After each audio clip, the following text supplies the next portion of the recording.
Hi guys, welcome back to my channel and welcome to today's video. And most importantly, Happy New Year! I hope you guys had an amazing Christmas, a lovely New Year's, and that you are all set for 2026. I know I am. I have chosen my reads for the 6 books for 2026 project, and I'm very happy about that. I'm here to share with you guys all of the books that I've chosen, of course, with the help of my lovely husband. Here are all the books. Thank God I have all of them here. Actually, I decided to go with the options, well, most of them that I already had in my collection. So that was good. Saving money, very good. And also, it's good that I get to show you guys all of the not options, but all of the books that I've chosen. I'm very excited about that. I have my notebook here with me with all of them. So I'm just going to go through them with you and show you the books. So the way it works is that I read one book every 2 months and I come and talk to you guys about that book. So it's kind of like reviews of the book, my experience reading it, what I thought of it, and of course the story. And I do give spoilers, but I always tell you guys when the spoilers are about to start, so don't worry about that. I do like talking about the entire book though. Like it's the reason why I do this. I want to talk about books with people, with you guys. So yeah, very important though. I talk about the books in the first month. So, for example, the first book is the January/February book, but I talk about it in January. So then the next month is like kind of like a break for me. And then I start the March/April book. So, all right, I have not organized the books. They're not in order, but found it. Okay, so the January and February book, guys, is A Movable Feast by Ernest Hemingway. I love Hemingway, but I've only read The Old Man and the Sea. Let me think about this for a second. Have I read anything else of Hemingway? Oh my gosh, I am totally blanking right now. I have no idea if I've read anything else. If I do remember, I'll write it here. But I tend to say that I love Hemingway, and I want to believe that I've read something else other than The Old Man and the Sea. But I think it was that one, yeah, because I loved it so much. It's just, gosh, one of my favorite books ever. It's so beautiful and so earnest. I get emotional just talking about it. But I love him. Let's see if I will continue to love him with this book here, A Movable Feast. A lot of people love this. It's a lot of people's favorite, actually. My husband loves this book. He loves Paris, and he thinks that this is Hemingway's best book. I'm not sure if he's read The Old Man and the Sea, though. I think we've had that conversation before, but I'm blanking. Anyway, so this one, guys, was published posthumously in May 1964. Okay, and it's about his life in Paris. We bought this book. Where was it? Oh my gosh, I wrote it down. That's so cute. Look, I don't know if you guys can see it, but it was on my birthday because we went to Sydney on my birthday, not Australia, Sydney, BC. But we drove there for my birthday. We went to the aquarium. Yes, I'm like a kid. We were going to go to the aquarium in Vancouver, but I don't know. I didn't want to go to Vancouver. It's always a hassle going to Vancouver. You know what I mean? Like taking like a really long ferry, or no, not long ferry. What am I saying? It's not even, it's like an hour. But anyway, I just wanted to go for a drive on the island. So yeah, July 14th, by the way, it's my birthday. So my birthday this year, that's what we did. We went to Tanner's Books and we got this, yeah, for me, I think as just a birthday present. So yeah. Oh yeah, The sun also rises in a farewell to arms, but I have a farewell to arms, but I've never, not here, but back home, but I've never read it. Yeah, no, I wasn't wrong. The Old Man and the Sea was the only one that I've ever read. But I'm very excited about this. It's about his life in Paris, and there's gossip here too, like literary world gossip and things like that, and other authors, writers mentioned. And this edition is quite nice. There's a lot of nice photos. Anyway, we'll talk more about it with more details in the video, but I'm very excited about this one. A Movable Feast. And yeah, I love Paris as well, and I love Hemingway, so it cannot be a wrong choice.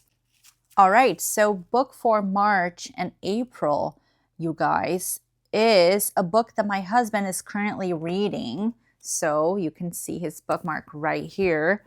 It is The Power and the Glory by Graham Greene. Last year, I did 6 books for 2025, and we talked about an amazing, amazing book by Graham Greene called Travels with My Aunt. So if you are interested in that review, I'll link it up here and down below. And honestly, one of the best books I've read this year. It's definitely going on my list, my best reads of 2025 list. And yeah, it was amazing. Brilliant book. And now I'm very excited about this one, The Power and the Glory by Graham Greene. So it was published in 1940, and the title is an allusion to the doxology often recited at the end of the Lord's Prayer. So the power and the glory are yours forever and ever. Amen. So this story here is about a priest. I'll read it. I'll read the back. I should have read the back of A Movable Feast as well, but I think that I did a good job like explaining it. Yeah. What we need to know is that it was during the 20s. His memories in Paris during the 1920s. But anyway, so The Power and the Glory. During a vicious persecution of the clergy in Mexico, a worldly priest, the whiskey priest, is on the run. With the police closing in, his routes of escape are being shut off, his chances getting fewer. But compassion and humanity force him along the road to his destiny, reluctant to abandon those who need him and those he cares for. Yeah, I'm really excited about this. I love Graham Greene. You guys know I'm a Catholic. He converted. His wife was Catholic. He converted. So very similar to our situation here, me and Gabrielle. And he is really enjoying it. He's on page 80. And I'm really excited about this because it's like, it seems to me like I know it's not a like mystery, well, not mystery, but like crime novel or whatever. But I'm guessing there are some elements to it the same way that he just sprinkled some of like crime stuff in his other book, Travels with My Aunt. So I'm guessing it's going to be like a similar style, a similar way. Maybe not as, not funny, but like maybe not as edgy as Travels with My Aunt. I don't even know if I can say that word, edgy, for Travels with My Aunt. But anyway, the aunt is a bit edgy. So I'm guessing it's not going to be like that, but I'm very excited about this. I love Mexico. Never been, but I love Mexico and the culture. And I love Graham Greene. And, you know, I'm a Catholic, so I believe I will love this one as well, The Power and the Glory. So we'll talk about this in March. All right, then we'll have a break for April. And the book for May, June, which will be talked about in May, is Ethan Frome by Edith Wharton. You guys, I read Edith Wharton just like Graham Greene. I read Edith Wharton for the first time last year, and we have the video here as well. So I talked about, oh my gosh, what's the name of the book? The House of Mirth by Wharton, and it was an amazing read. I loved her writing style. I loved the story. I thought it was one of the best books that I've read for sure. So we got this one last year to Ethan Frome, and it's more like a pastoral novel, which I love, like Salis Marner. We talked about Salis Marner here too by George Eliot. Amazing book. So yeah, so this is also a pastoral novel, and I really like the cover. Look at that snow, so cute. So yeah, this one, you guys, was published, oh goodness, published in 1911. So it's a novella that details the story of a man who falls in love with his wife's cousin and the tragedies that follow. So yeah, here we have, no wonder I couldn't see it properly. No glasses. So a marked departure from Edith Wharton's usual ironic contemplation of the fashionable New York society to which she herself belonged, Ethan Frome is a sharply etched portrait of the simple inhabitants of a 19th century New England village. The protagonist, Ethan Frome, is a man tormented by a passionate love for his ailing wife's young cousin. Trapped by the bonds of marriage and the fear of public condemnation, he is ultimately destroyed by that which offers him the greatest chance at happiness. All right. Like The House of Mirth and many of Edith Wharton's other novels, Ethan Frome centers on the power of local convention to smother the growth of the individual. So written with stark simplicity, this powerful and tragic novel has long been considered one of her greatest works. I'm really excited. Oh my goodness. I had read this before, but like I forgot. I mean, not the book, the blurb.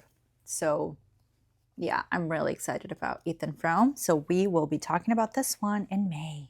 Gosh, so many good reads. I did well this year, I must say. I feel like I did wonderfully with the help of my husband. He's awesome at like choosing books. He's a big reader, so, or was, well, is still. Anyway, all right, guys. So the book for July and August, which will be read in July, is The Ballad of the Sad Cafe by Carson McCullers. Isn't it cute? I love this edition. So, guys, this was published in 1951. It's a novella, and it's about a small, isolated town. Oh, gosh, that's why I'm having like the hardest time. I should just wear the glasses. So about a small, isolated town in the southern United States. So the story introduces Miss Amelia Evans, who is approached by a hunchback who claims to be her kin. Cool. Very excited about this. By her, I have only read The Heart is a Lonely Hunter. I have no words for that book. I think it was one of the most beautiful books I have ever read in my life. Most earnest, most maybe saddest books I've ever read. It's just, it's amazing. It's incredible. I was blown away by it and completely broken by it, actually. But anyway, so that was the only book that I have read by her so far. And I'm very excited about The Ballad of the Sad Cafe. And like I said, it's a novella. I think this is it the only one that we have here? Yeah, it's the only one. Because sometimes they come with other writings or short stories. But anyway, so yeah, I'm really excited about this, finally reading it. I said that I was going to read this like 2 years ago, and I didn't for some reason. But yeah, so in July, my birthday month, we'll be talking about one of my favorite writers ever, Carson McCullers. All right, guys, so for September and October, but the book will be read in September, will be then Strange Case of Dr. Jekyll and Mr. Hyde. And I have never read this book before. Ever. Oh gosh, I need my glasses for sure. My goodness. I have never read this before. I am so excited. Actually, this wasn't the book that I had chosen for the month of September. I chose Shirley Jackson's The Haunting of Hill House because I love the series on Netflix. I have seen that, I think, twice or thrice, but I had never read the book. So I chose that one and I couldn't find it anywhere. Maybe on Amazon. I didn't even look on Amazon, but I looked in all of the bookstores that we have here and in other small towns around as well, and big bookstores too, like Chapters, and I couldn't find it. So I found this one at a used bookstore, really cute one, and I loved it. I loved the cover. I had just watched Frankenstein, and I love Frankenstein, the book. It's one of my favorite books ever. I didn't really like the movie that much. I liked the acting. Jacob, what, Elordi? I think he was really good in the movie, but I thought that they did a terrible job with Dr. Frankenstein, honestly. I like that actor, but I don't think that it worked at all. And we've read, well, if you've read the book, you know that it wasn't really, well, truthful or true to the essence of the book. Like, you know, but it's not all bad. I really liked, like I said, the creatures, the acting, and yeah, and even like his physical appearance I liked. But why am I talking about Frankenstein? Anyway, so I know that this is a similar kind of book, right? So it is a Gothic novel. So it was published in 1886. Gothic horror novella, not a novel, novella, by Scottish author Robert Louis? It's probably Louis. Stevenson. So Robert Louis Stevenson. It follows Gabriel Utterson, a legal practitioner who investigates a series of strange occurrences between Dr. Henry Jekyll and Mr. Hyde. So yeah, so small. I don't think it's, I think the blurb is just like talking about like the edition. Yeah, I think we're good. We'll talk about it when we talk about the book. So I'm really excited. Have you guys read this? I feel like a lot of people now are rereading or reading for the first time a lot of Gothic horror novels, and I'm very much here for it. I love Gothic novels so much so that I bought, what's it called? The Mysteries of Udolpho. After I read Persuasion, I mentioned it to you guys. I read Persuasion. There's a video here on the channel, like a book review about it. And I mentioned that I am so like eager to read Anne Radcliffe because Catherine, the main character, is obsessed with her. So yeah, I bought that book and I'm reading it this year. I'm really excited. But anyway, so yeah, so this is the book for the horror kind of season of Halloween this year, but I will be talking about it in September. All right, so next one, November and December. So we have a Thomas Hardy for November. So we are talking about The Mayor of Casterbridge, the price tag. Oh my gosh, but it wasn't $5.99. I think it was like $1. But anyway. So yeah, it was published in 1886 as well. Oh my goodness, was it? Or maybe it was a mistake on my end. But no, it was 1886. Huh, what a coincidence. So yeah, so it is set in a fictional rural English town. So it's also, I think it'll be kind of like pastoral as well. We can read it together because it's the same vintage edition. So it has a nice short blurb on the back. The mayor of Casterbridge is a man haunted by his past. In his youth, he betrayed his wife and baby daughter in a shocking incident that led him to swear never to touch alcohol again. He has since risen from his humble origins to become a respected pillar of the community in Casterbridge, but his secrets cannot stay hidden forever, and he has many hard lessons left to learn. So I like it. Yeah, I just got excited. Too bad it's like the last book of the challenge. Honestly, I got really excited about this. So I have read by Thomas Hardy. What have I read? I have read that amazing. No. Oh, yes, of course. How can I forget? Oh gosh, sorry, Sam. Samwise Gamgee. Oh my gosh, Aragorn. Oh my goodness. Sorry, guys. Gosh. Anyway, by Thomas Hardy, I have read this incredible book called Far from the Madding Crowd. Oh my goodness, I love this book so much. It's incredible. It's one of my favorite books. And so yeah, I've only ever read Thomas Hardy. Gabrielle said, I don't think Gabrielle has ever read this, but I think he's read other things by him, and he says nothing is as good as this one. So maybe I shouldn't have read this first. But I know I like his writing, and I know I like his other book that I read. So I'm pretty sure I'm going to like this one. So yeah, I'm very excited about this book as well. You guys, I don't know which one I'm the most excited about, because they all are just so great. So just going over them one more time. We'll talk about A Movable Feast in January, about The Power and the Glory in March, about Ethan Frome in May, The Ballad of the Sad Cafe in July,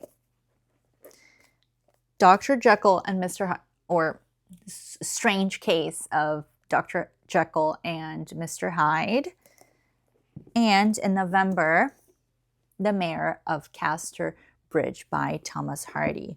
Oh, I'm so excited. It's going to be great. Honestly, great books this year, hopefully. Hopefully I'll like them. I loved the ones that I chose for the challenge, the 2025 challenge. So I hope I like these ones as much as the other ones. So yeah, let me know in the comments if you've read any of these books and if you like them or not. Please, no spoilers. But just kidding. Yeah. No, not really. But anyway, let me know if you guys like these books, and please let me know about your reading list for 2026. If you already have one, if you have 1, 2, 3 books on your list, or if you have any fun challenges that you are doing this year. So thank you guys so much for watching. Happy New Year once again, and I'll see you very soon.